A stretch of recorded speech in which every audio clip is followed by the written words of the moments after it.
Good morning, YouTube, and welcome to Fox Boss 9. This is going to be a little bit different than most of my videos. Most of my videos you see me doing some sort of repair. However, in this case I want to talk about an item that was sent to me, and quite honestly this is the second one that they sent to me. The first one I didn't like at all, and I did not think that it was good enough for me to do any kind of a review or talk to you about it. What I have today is exactly opposite of that. So I want to talk about the company first. This is a company that's making their insurgence into the US.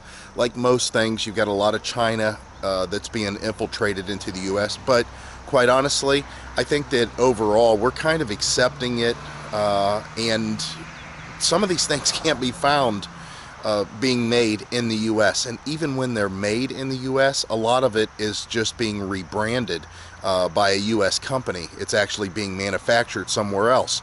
I mean, this is going back years. It's not like this is anything new. So let's put all that aside, and in this case I'm talking about a scan tool, a tool that plugs in underneath the dash. Now, if you guys remember, I did a review some time ago, I don't know, it was quite some time ago, of an ELM tool, something that plugs into your OBD port, OBD2 port on your vehicle. And what that does is allow you to, of course, get your codes through an app that's on the phone. Now, the problem with that is there are some vehicles that didn't interact well with the Bluetooth and all that. So a traditional scan tool for somebody that's doing this on a regular basis is necessary and really wanted.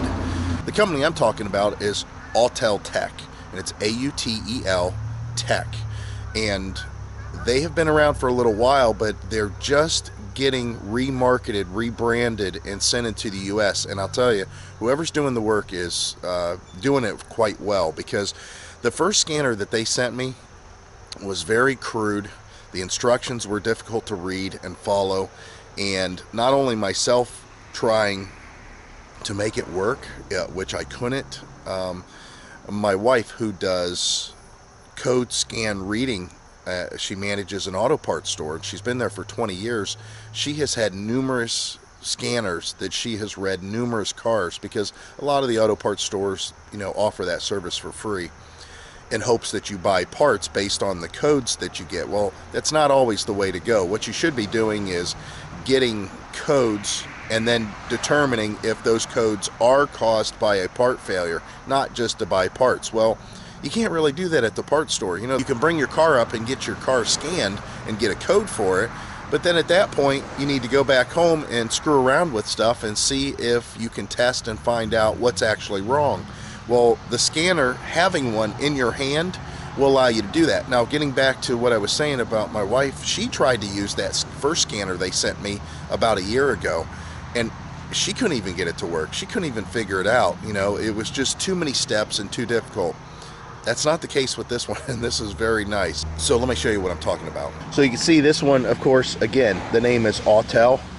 And this is a professional scan tool. Quite honestly, if you have some sort of a business that you're wanting to, try to operate and run and utilize like a professional mechanic, you could go out and buy yourself, a snap-on tool that costs $1,000, or some other reader that's, quite expensive. This one isn't going to cost that much, but it offers so many of the same features.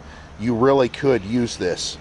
It has an 800 by 480 LED display, 16 gig micro SD card, of course multilingual support, got a 1-year warranty, free software upgrades, and of course the case itself and the tool is grease resistant. You can see the back here. Here's all the stuff that it does. Global OBD2 coverage for US domestic, Asian, and European makes and models, all the OBD2 protocols. It lets you read and erase codes, live data functions for the engine, transmission, ABS, and airbag, the SRS system, and support the read and the erase codes of live data functions for all the systems. I mean, all this stuff, this is what a professional tool uses. So let's open it up and take a look at it. Alright, so you have a positive lock case And then once open, you can see how laid out it is. It's very nice. Now, I've already repackaged this to make it look like it was when I first got it. But here's your OBD2 plug, and then here is the interface, which looks like the old interfaces for old CRT monitors. Of course, your user manual, and then the tool itself. It's not heavy and it's not bulky. It's just the right size. I really think that this is probably pretty traditional for most scan tools. And it's got a real nice rubber, rugged case. So, I mean, as far as dropping it and that, you can see it's got quite a buffer on it. What I like about this one is if you are running your own business and somebody comes in and says, hey, I need to, you know, codes read on my vehicle. If you pull out a case like this, I mean, it looks professional right off the bat. It doesn't look like that you're going to, you know, do some sort of a, well, back in the old days, you would take a paper clip and short out, you know, a couple of the pins in the old OBD1 or prior to OBD connector and then read codes by the dash flashing, you know. It's none of that. I mean, this makes it look like that you are wanting to get their vehicle fixed the correct way.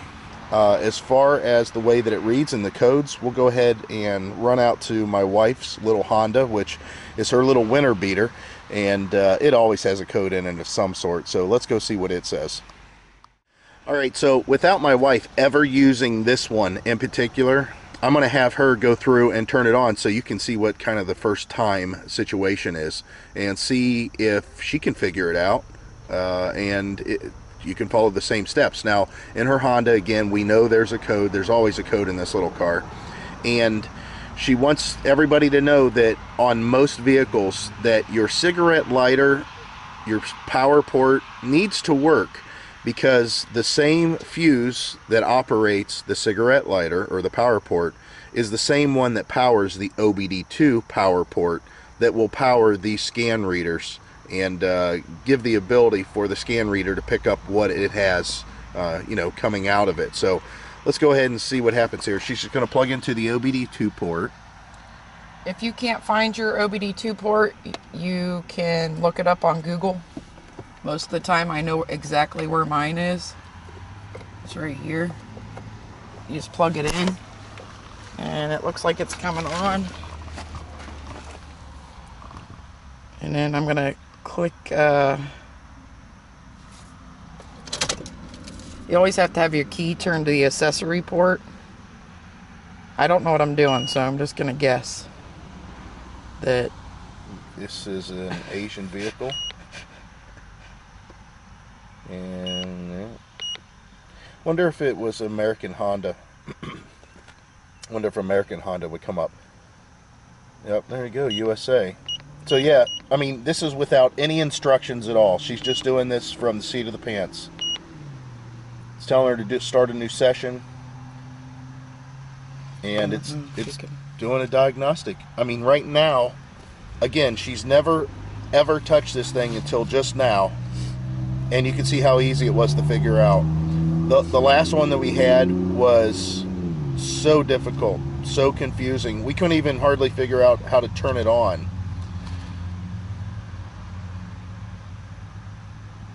Honda seemed to take a little bit longer to run through the diagnostic system too.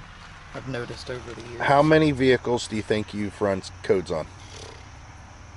Hundreds. It's got to be more than that. Please enter VIN. Now, I don't like this at all.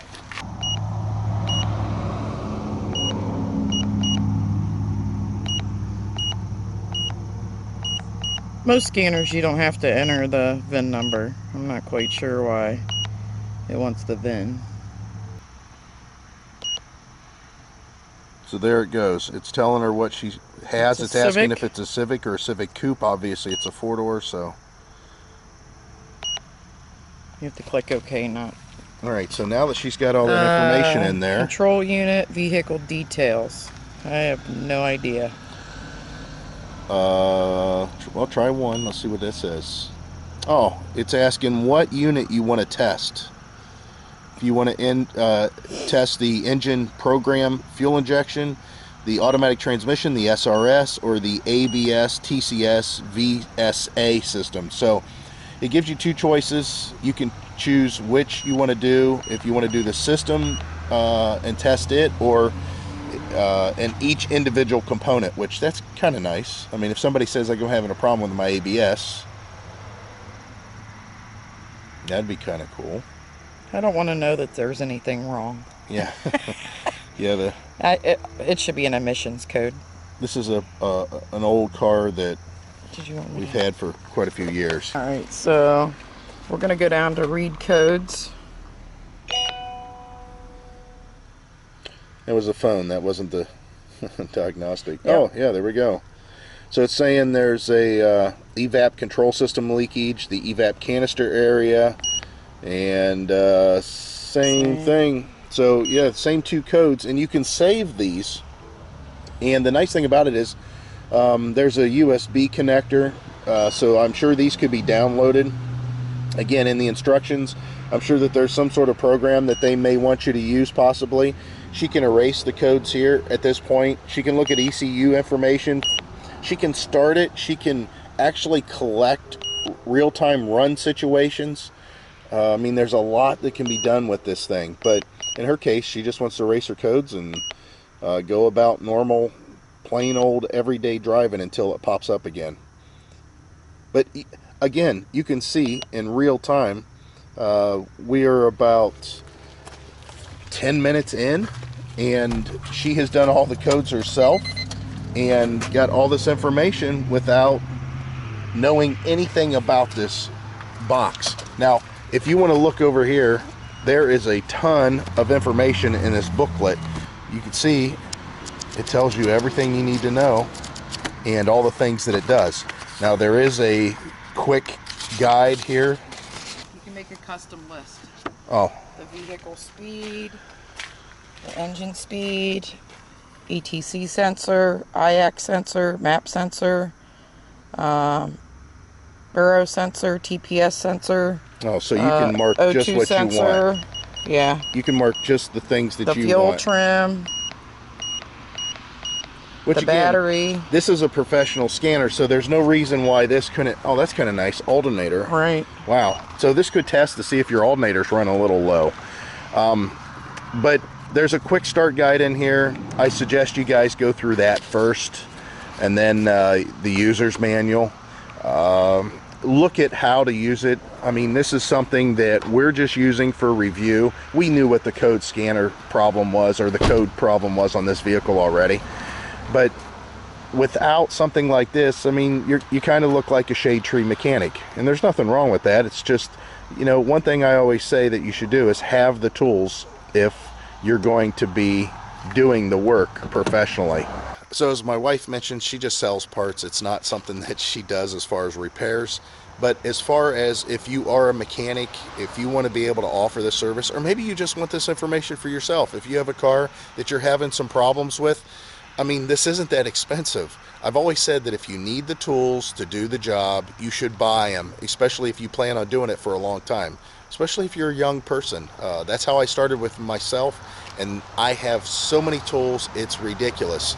And it's all because every time I needed a tool, I went and bought it. And it made all my repairs go pretty easy over the years. So I'm going to put the link down below for this item specifically. Click the link, it'll take you right to it. At that point, go ahead and look at it, see if you can maybe look underneath and check the pricing to see if you might be able to find it used a little bit cheaper, or return, scratch and dent, that kind of thing.